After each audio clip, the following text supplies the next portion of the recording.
This week for Fallout Friday, we are switching back over to the Railroad faction, and we're going to go ahead and do up one of the basic Railroad Heavies. For this guy, I've chosen to equip him with the Railroad Rifle. I really love the rifle in Fallout 76. It's one of my favorite VATS weapons, and nothing like running around headshotting everyone with railroad spikes. So to start off, we're going to go ahead and use our Guilliman flesh and just go ahead and get the face, etc. done first.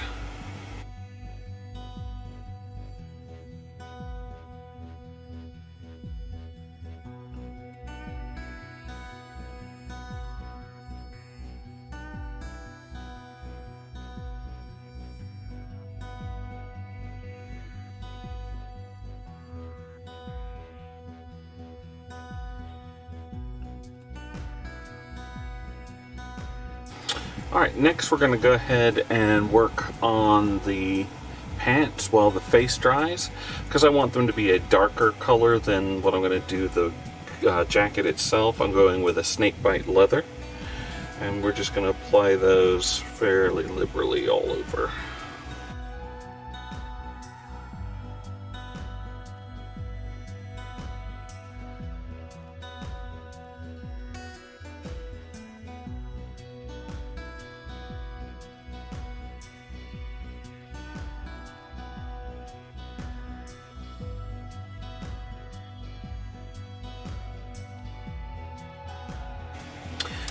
Now for the majority of the rest of the model, which is going to be the jacket, I'm doing an Aggaros Dunes for a lighter shade of brown. Should make a nice contrast with the Snakebite leather on the pants. And I'll be going over the straps on the pants with black, which is why I've left those undone.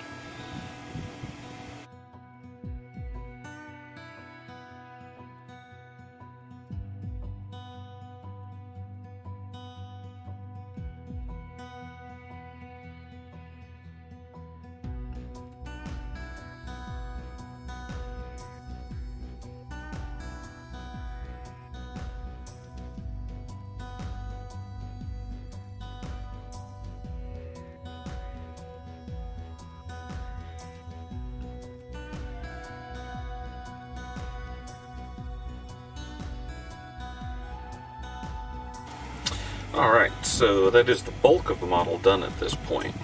Now we really need to wait for that Agrax to dry before moving on to the black, which will be the next major part of contrast. What I'm going to do ahead of that is go ahead and just do a quick dry brush of some metallic onto the gun itself. And this is just to go ahead and get it started. Just, you know, I'm not really looking to paint it entirely in metal. I just want some metal spots on it so that once I apply the contrast gray, it'll kind of peek through here and there. Because I'm also going to experiment with the rust effects on the rail rifle, which in game is a fairly rusty piece of kit to begin with.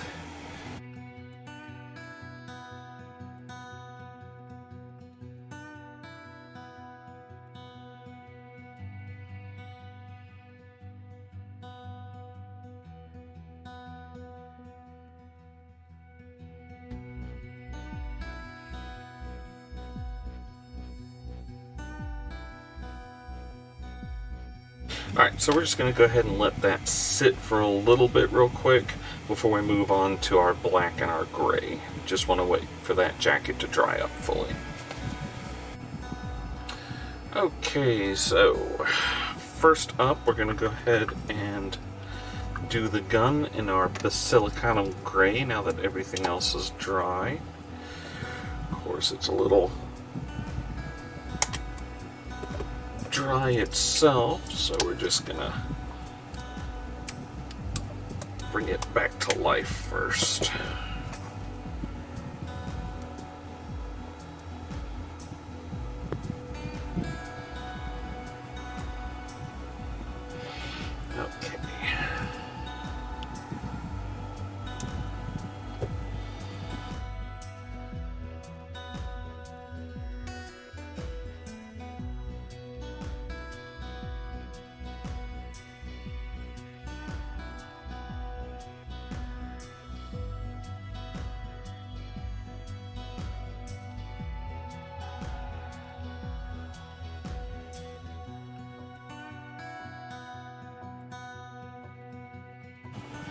Alright, now we're going to go ahead and take the Black Templar. We're going to hit the hairline, as well as doing the boots and all of the buckles and pouches on the legs.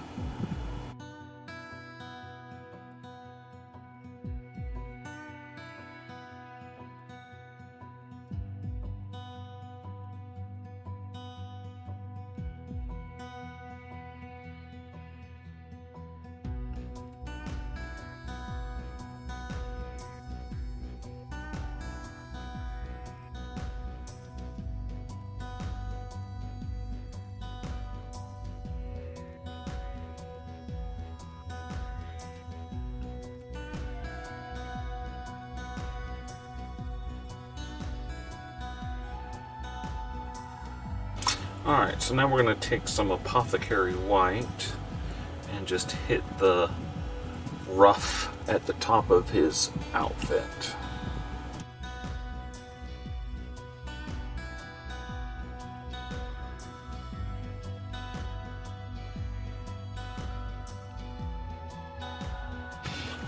Alright, so for all intent purposes, we could stop it here. There's some really nice detail work on the coat that the contrast paint brings out nicely. All the straps, folds, everything like that. I'm just going to do the wood here on the base with my Gore Grunta Furr, and then paint up the bricks as I've been doing. And we will then do a couple detail points, if anyone, for just to show how you can take the basic paint scheme we've done here and maybe add a little to it.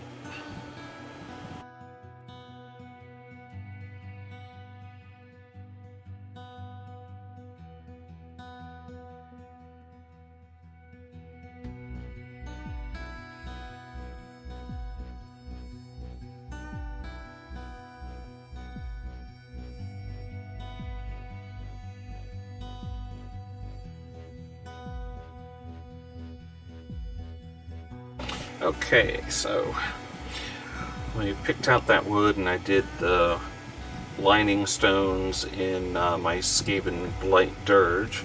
The rest are going to be done in my deep red.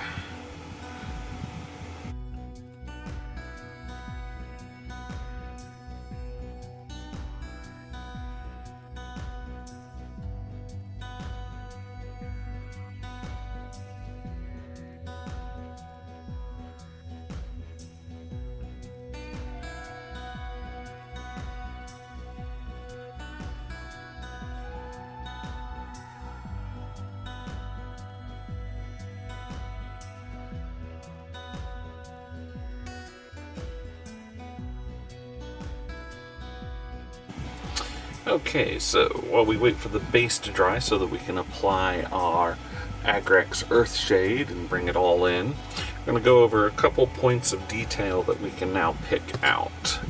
As I said, we could stop with the model as is, but there is some opportunity for a couple just quick points of additional color, etc. that we can do. So, first up is the buckles on the pants. You can just go in and hit it with a silver or any other metallic, and it doesn't take much, just a little light flick of the brush over the buckles themselves.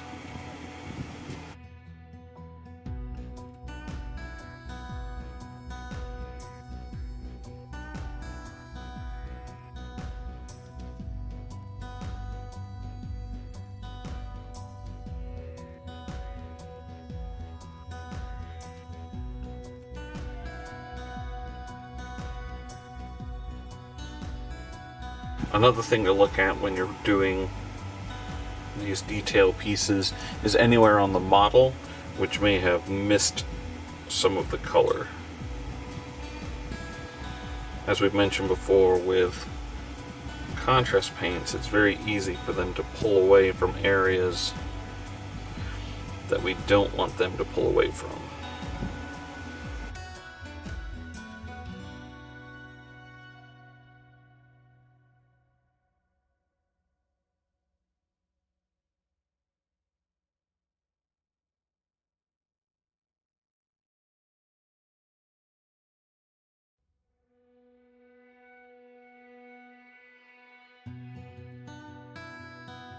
Again, we're going to go ahead and do a bit of dry brushing on the gun, just to try and bring out some more metallics.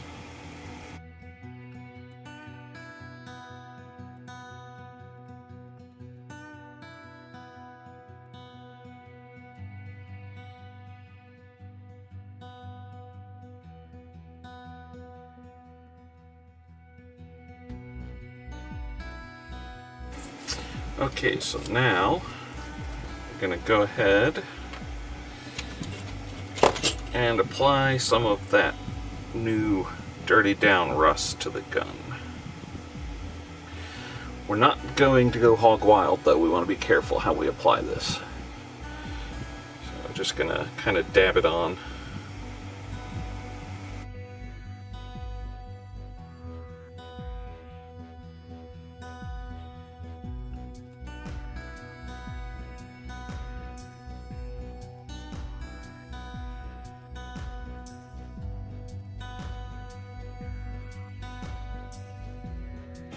So as we can see, we now have some nice rust splotches on the gun. Looking very nice. So now we just need to go ahead and take our Agrax Earthshade to the base and let it dry and ring it, and we'll be done.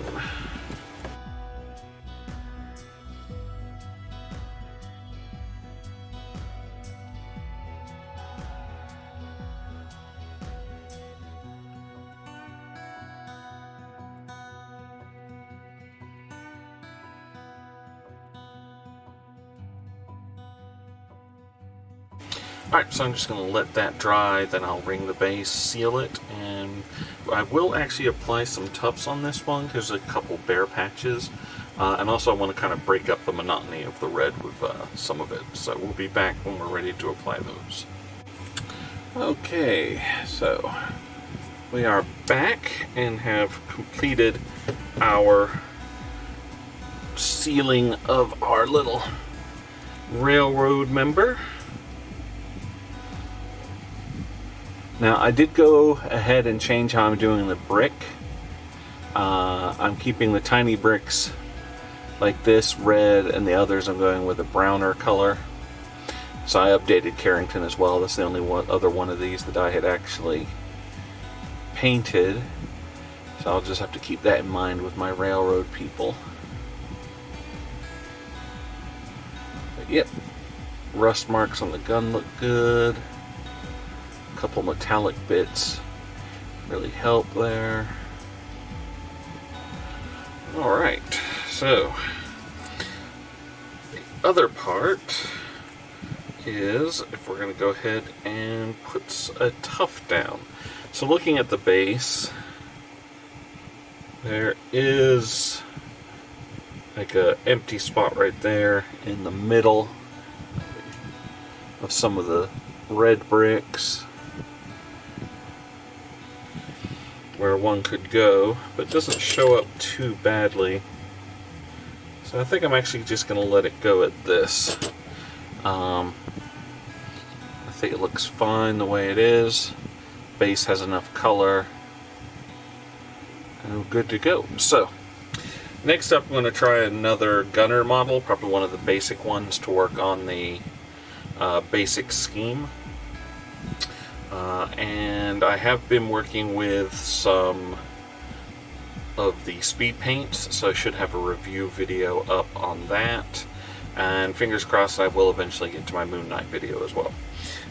But that's it for this Fallout Friday. Everyone have a great weekend.